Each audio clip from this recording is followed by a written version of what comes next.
Bom, assunto para a gente conversar com o Fernando Schiller, cientista político, professor, comentarista da Band, já está ao vivo com a gente o Schiller por aqui. E nos dizem, Schiller, dessa matéria aprovada, a toque de caixa, aliás, diga-se, no Congresso hoje à tarde, no segundo dia de expediente do ano dos deputados e senadores, depois de férias extensas, o Congresso retomou os trabalhos com essa novidade que nos foi apresentada hoje. Que tal, Schiller? Boa noite.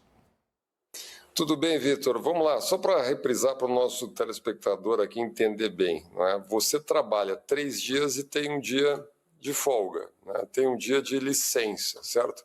Por quê? Porque você trabalhou 3 dias, então você tem o 4º dia de licença. Essa licença pode ser concedida até 10 vezes por mês, basicamente porque o mês tem 30 dias, então você tem um terço a mais, eventualmente, dessa gratificação por desempenho e alinhamento estratégico. Ora, quem não está alinhado estrategicamente não pode trabalhar, né? Quer dizer, então você ganha um benefício simplesmente por ter trabalhado o que era a sua obrigação fazer, que é trabalhar 3 dias, e ganha um dia de licença. Só que tem mais, você pode escolher se você goza a licença ou se você recebe em dinheiro aquela licença. Então você pode converter em remuneração. Se você for revertendo todos em remuneração, você pode ter um salário até R$ 77 mil, em alguns casos, sendo que o teto constitucional é 46, não é? 46 mil reais. Então, vamos lá, a relatora do projeto, perguntada de onde é que ia sair o dinheiro, disse, olha, não tem uma previsão clara, fica dentro do orçamento do Congresso Nacional, vai ser encaixado de alguma maneira. E vamos lá, pergunta, a votação foi nominal, foi uma discussão ampla, detalhada? Não. A votação simbólica, alguns partidos orientaram contra, basicamente o Novo e o PSOL, um grande acordo ali entre direita, esquerda, centrão, no Congresso Nacional. E mais um detalhe, Vitor, entra como verba indenizatória, então obviamente não conta para o teto de gastos. Quando a gente faz toda uma crítica que o país faz, ou pelo menos finge fazer uma crítica aos supersalários, o que são supersalários? São salários extra-teto, que é 46 mil e tanto, que é o vencimento do ministro do Supremo Tribunal Federal. O que o país está criando? Véspera aí do período eleitoral, já no início, a primeira sessão legislativa de 2026, país com déficit fiscal de mais de 60 bilhões de reais, cria um super penduricalho extra-teto, super salários na veia, direto no Congresso Nacional, a ser pago pelo contribuinte futuro, né? Porque vai para a dívida pública, porque afinal de contas o orçamento federal é um só e o país está endividado. Com dívida pública crescendo, juros aí, o descontrole fiscal levando juros a 15% na economia, todo mundo pagando essa conta, se criando um incrível penduricalho, mais um incrível penduricalho no Congresso Nacional. É este o quadro. Essa é a notícia do dia. Isso passa um pouco desapercebido, porque é uma matéria técnica, não se discute, não há previsão fiscal, nas comissões não fazem uma discussão ampla disso, não há uma votação nominal, a sociedade não discute e, obviamente, vai aumentando aí cada vez mais o custo para o contribuinte. Só para lembrar um dado que eu já dei aqui algum tempo atrás, vou repetir aqui. O Congresso Nacional, o Parlamento Brasileiro, é o mais caro do mundo, já é o mais caro do mundo, agora ficou mais ainda, tá? É na relação com a renda média do país. Antes desses aumentos, 528 vezes cada parlamentar custa a renda média do brasileiro, a renda média do país. Segundo colocado, a Argentina, com 228 vezes, na União Europeia, países europeus, em torno de 40 vezes. Nós somos 528 vezes. Agora, com esse enorme penduricalho, aumenta mais ainda. Então, é um país que, na verdade, não leva a sério a responsabilidade fiscal e também não leva a sério o teto do funcionalismo federal.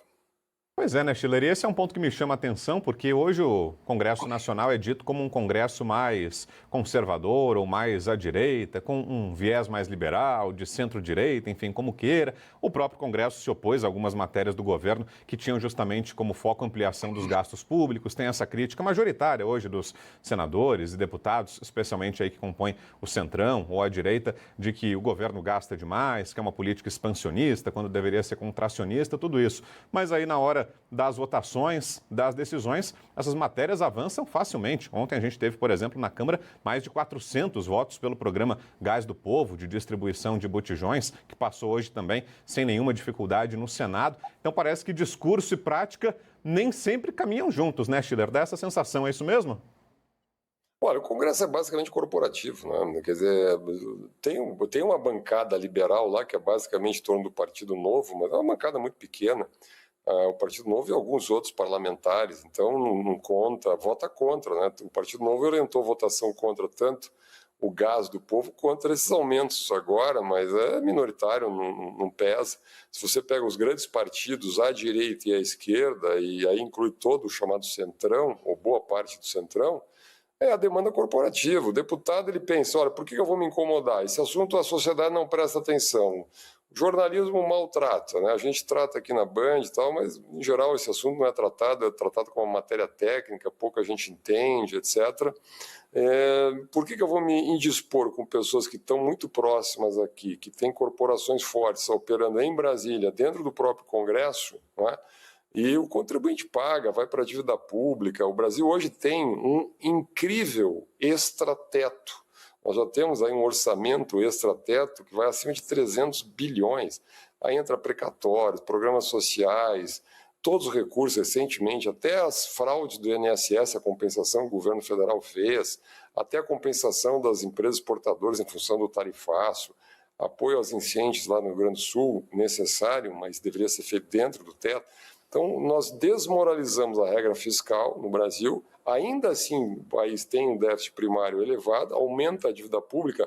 Olha, o resumo da ópera foi me dado por um economista tempos atrás, Vitor. Ele disse o seguinte, sabe qual é o menor lobby em Brasília? Não é nem o contribuinte de maneira geral. O menor lobby em Brasília é aqueles que não nasceram ainda, que vão pagar esta enorme dívida que o país vai contratando. Perfeito.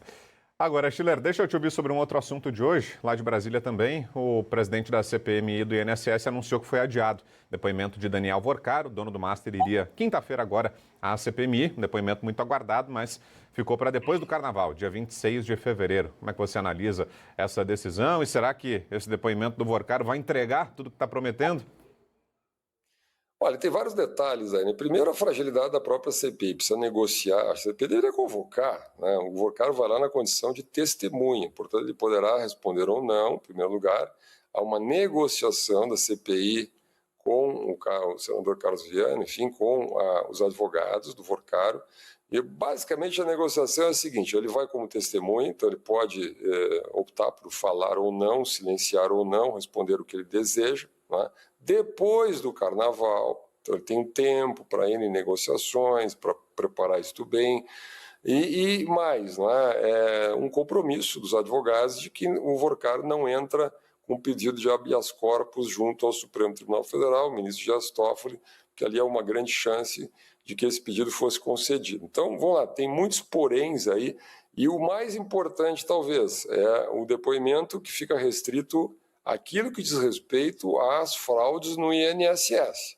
Então, não vamos escutar lá uma discussão sobre a compra pelo BRB de Brasília, a atuação do Banco Central, a contratação de escritórios de esposas de ministros, de ministros, de familiares de ministros, de ex-ministros da Fazenda, encontros com o presidente da República, tudo que diz respeito propriamente ao Banco Master, ao escândalo do Banco Master, aos CDBs, aos fundos fantasma, tudo, enfim, todo o grande escândalo e as relações entre público e privado, né, a questão dos sigilos. Nós tivemos a notícia hoje que, na minha visão espantosa, que o Banco Central se recusou formalmente a fornecer qualquer informação dos diálogos, enfim, das conversas, dos encontros, das reuniões entre o ministro Alexandre de Moraes e o presidente Gabriel Galípolo do Banco Central. Amplamente noticiado pela mídia, a partir do jornalismo investigativo, né, pelas investigações do jornalismo, que não há nenhuma acusação contra ninguém, mas há uma investigação feita pelo bom jornalismo investigativo.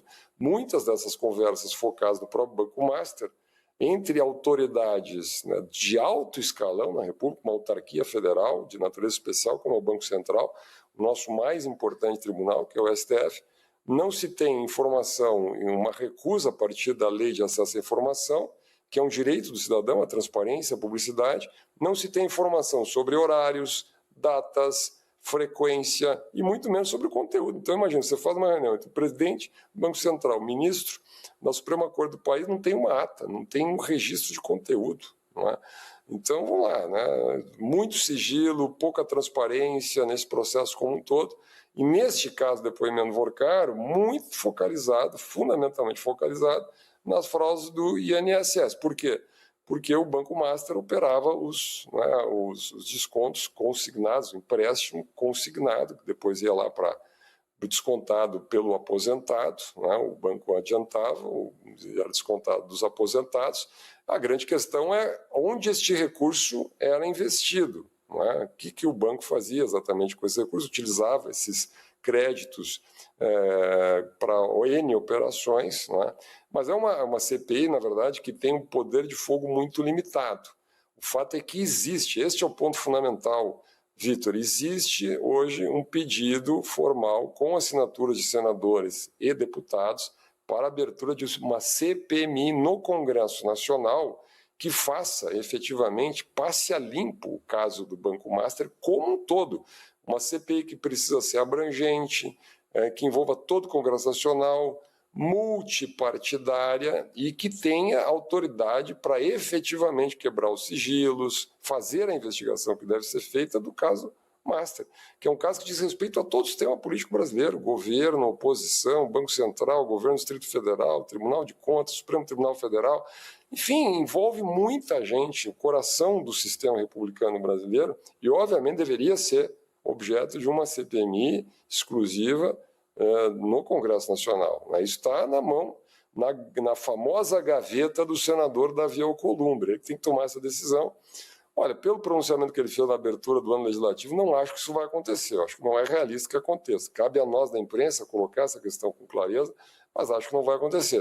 O que a gente tem é essa negociação, ou seja, esse quase apelo, né, para que o Vorcaro compareça lá depois do Carnaval e trate exclusivamente do tema aí da CPI do INSS. É isso, vamos seguir acompanhando. Schiller, valeu, obrigado pela presença, boa noite e bom descanso por aí. Até a próxima. Valeu, bom trabalho, grande abraço.